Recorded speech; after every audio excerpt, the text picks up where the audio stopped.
today I'm going to do a makeup tutorial and finally I'm back. Anyway, let's just get started with it. So first I'm going to apply my moisturizer and I'm going to use the IY Korea Aqua Moisturizer, Whitening White.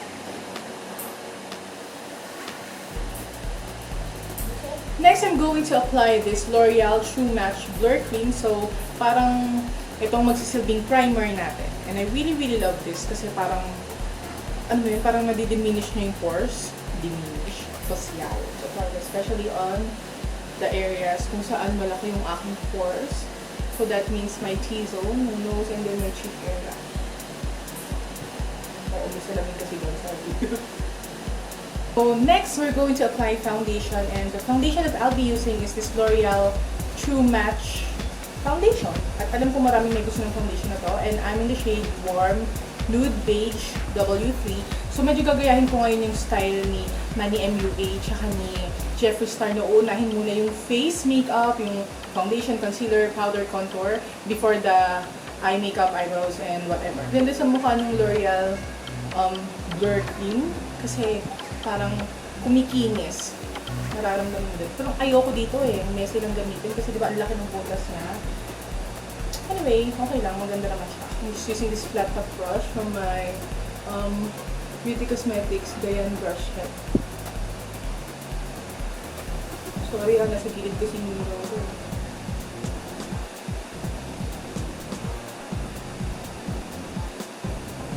Next, to conceal the imperfections on my face, I'm going to use, again, from L'Oreal. So, medyo maraming L'Oreal tayong gagamitin ngayon. We're going to use the L'Oreal True Match Concealer. So, kapartner niya yung foundation na yun. Meron din ito ng stick, pero ito lang yung gusto kong gamitin ngayon. Napansin ko lang sa concealer nito, medyo madali siyang mag-set. So, kailangan mabilis kayong mag-blend. So, conceal ko lang. Pero ngayon, blend muna natin.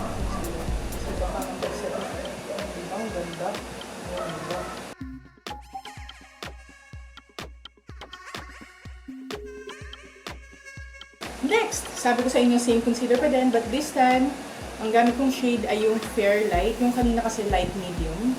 So ito Fair Light para ma-highlight din yung under eye area. So you know the difference. Ang applicator nito ay brush applicator. Kasi nung una akala ko doe foot. But usually pag mga ganito concealer, liquid doe foot. This one is brush. If you're wondering what contact lens I'm using the Sweetie Spatax or Sweetie Plus in the color brown from WeShop. Lalagay ko yung link ng online shop nila sa baba. Ang ganda ng contact lens. Pagka maganda yung contact lens, pag ganyang mga gray, tapos light brown or hazel green, mga gano'n, parang lalong gumaganda yung eye makeup. Pansin nyo ba yun? For the under eye, of course, I'm going to use my favorite Glory of New York translucent powder. This is already discontinued, pero marami namang magandang translucent powder out there. Syempre, nandiyan yung mga mamahalin, diba bongga? Pero ako kasi, marami akong stock nito. So, thank God. Kaso nga, since discontinued na siya, iniisip ko kung anong susunod na translucent powder na bibilin ko. So, if you have any good recommendation, please let me know sa comment section below. Habang nagbe-bake yan, i-set ko na rin yung ibang areas ng face ko using this Ceratec Dual CC powder. This is one of my favorite powders ever. I really like the coverage of it. Kahit ito lang mag-isa gamitin ko, medium coverage siya. Hindi ko pa siya na-try using a damp sponge, pero I think ma-achieve mo naman yung full coverage doon. Next is contouring and highlighting na. Ang highlighting na ba? Okay, later na lang yun. Anyway, mag-a-apply muna ako ng bronzer to warm up my face, and I'm using the bronzer from my City Color Contour Effects. Ayan siya. Kasi diba minsan pag nag-a-apply tayo ng foundation, siyempre may even out ng skin tone, kaso mawawala din yung color ng face. Next, we're going to contour, and I'm using this Super Beauty contouring kit. I really love the contouring powder of this one kasi it's not too warm, so medyo ashy siya. And yun yung perfect shade sa pag-create ng, o pag-contour ng face mo. Yun yung perfect shade, yung medyo ashy. Kasi pagka sobrang warm, hindi okay.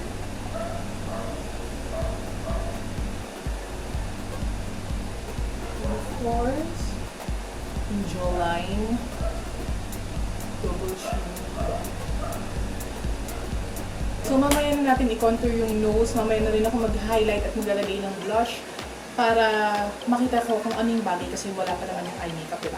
Anyway, para talagang pak na pak yung contour natin, I'm going to apply or bake yung ilalim ng pinaglagyan natin ng contour para mas ma-highlight siya at para mas maging chiseled yung dating lalo na sa aking fez na medyo bilugan. You know what I mean.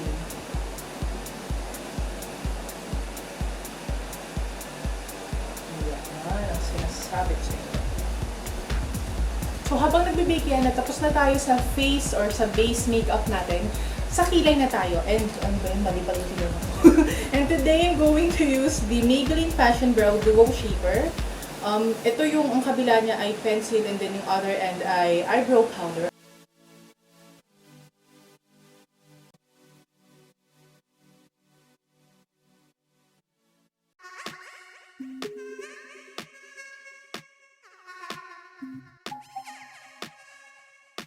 Now, I'm just going to clean the edges using the same concealer yung ginamit ko kanina.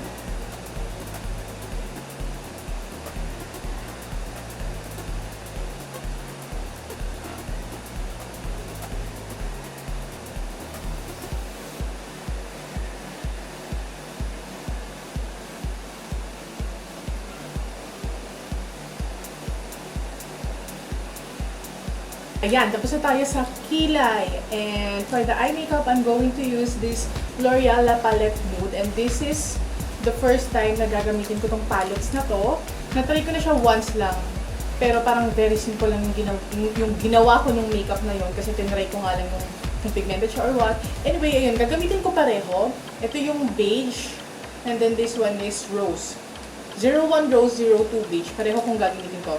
Let's start with La Palette Beige. So from this palette, I'm going to use the shade right here. Taupe shade siya. Ayan. Lagyan natin dyan sa may crease area. Sa eye socket. Kung saan yung lumulubog. Yung sa may mata nyo. I'm just going to blend the edges. And I'm going to take this shade right here, yung nasa pinakadulo. Para siyang purple satin na shade. Going to apply it on the outer corners, just like so. I'm going to do a halo eye, by the way.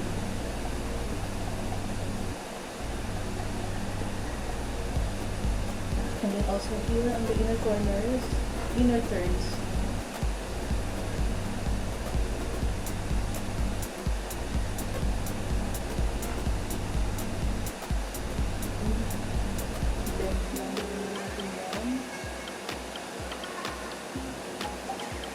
So, switch naman tayo ulit dun sa beige palette. So, I told you, switch lang. So, gagamitin ko yung darkest brown na meron to. Ayan, second to the last shade. Nakikita mo ba? That one. So, I'm just going to deepen the outer corner and inner corner a little bit more. Para din magkaroon ng konti pang transition.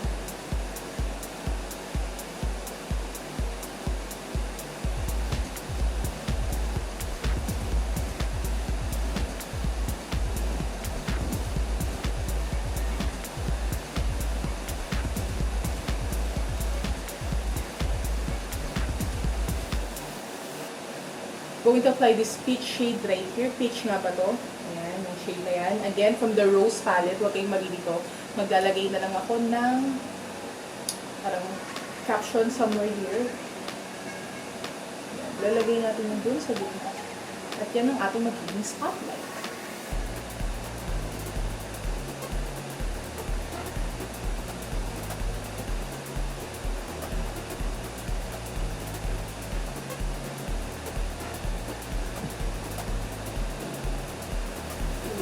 Then, using that same peach eyeshadow, I'm going to highlight my inner corners. And then again, going back dun sa beige La Palette palette. I'm going to take the same darkest brown na ginamit ko. Lalagay ko yan sa lower lash lines.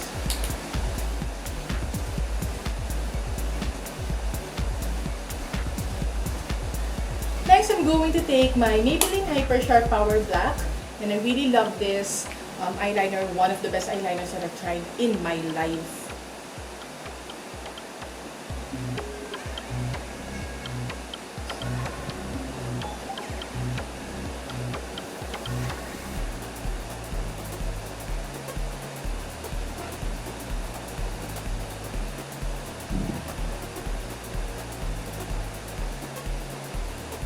And to finish the eye makeup, we're going to apply this Maybelline Hyper Curl Volume Express Waterproof Mascara.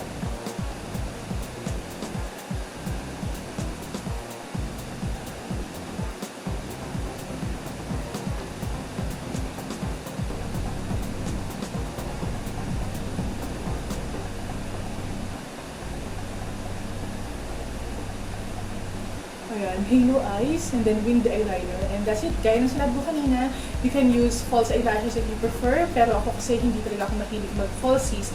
Pero sinasabi ko sa inyo, pagka naglagay kayo ng false eyelashes, mas magiging bongga yan, diba? So, ayun. Since matutulog lang din naman ako after nito, hindi na lang ako maglalagay ng falsies. Pero yun naman yung mahalaga, yung mismo eye makeup. Ayan. So, now we can finish the whole look. And I'm just going to contour my nose. Hindi lang naman to para mas magmukhang matangos yung ilong, pero alam mo yun, para magkaroon ng dimension yung face mo. Lalo na sa picture. And then I'm going to use this highlighter kasi isa to sa favorite highlighter ko. Ewan ko, pero gusto kong highlighter ng super deep na to. Just highlighting the nose bridge and then the tip of the nose. So, since tapos na tayo sa eye makeup, ngayon alam ko na kung anong blush yung ilalagay ko sa face ko. And I'm going to apply, I think, a parang peach pink or muted pink. I don't know. Siguro itong shade na to. So, this is my Glory of New York blush palette. Again, discontinued na yung Glory of New York products. Pero, of course, marami namang blush dyan na kapareho ng shade na to. Medyo matingkad siya, pero i-blend ko pa yung later. I'm just going to blend that out kasi masyadong matingkad.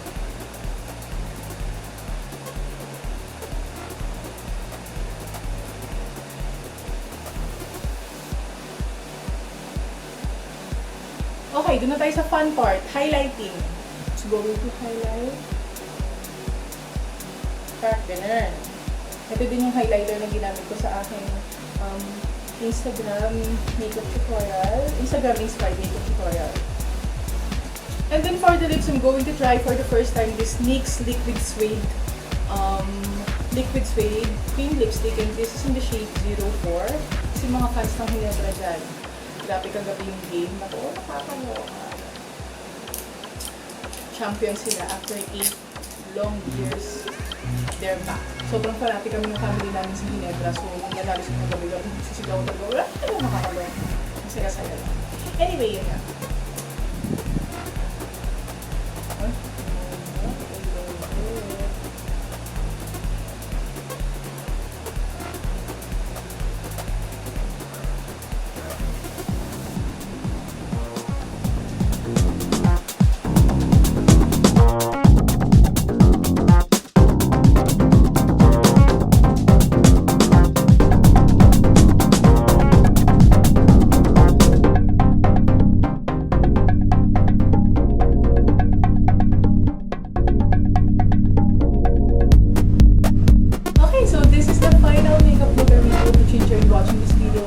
Sana kahit konti may natutunan kayo sa video na to. And yes, I'm so happy that I'm finally back in doing videos, makeup tutorials. Plano kong mag-focus sa makeup tutorials. So please let me know kung ano pa yung mga gusto nyo makita mga different looks in the future. Para may idea ko kasi minsan hindi ko alam kung ano na yung makeup looks na gagawin ko. So kung meron kayong mga requests, just comment below your request. And ayun, thank you so much for watching this video. I really hope na nag-enjoy talaga kayo. And about the products that I use in this video, nakita niyo naman lahat kanina, pero lilista ko pa rin lahat sa baba, pati kung may mga links na kailangan. And yun, kung may iba pa kayong questions, just leave your comments below, gaya ng dati. And please don't forget to subscribe if you haven't yet, and follow me on my other social media accounts, lalo na sa Facebook and Instagram, kasi mas active ako sa mga yon para mas makita niyo mga iba-iba pang updates, product reviews, and whatnots, diba? And ayun, thank you so much again for watching, and I really hope na nagustuhan niyo tong look na to, and I hope to see you on the next one, you guys. Stay awesome and accomplish your mission. Bye!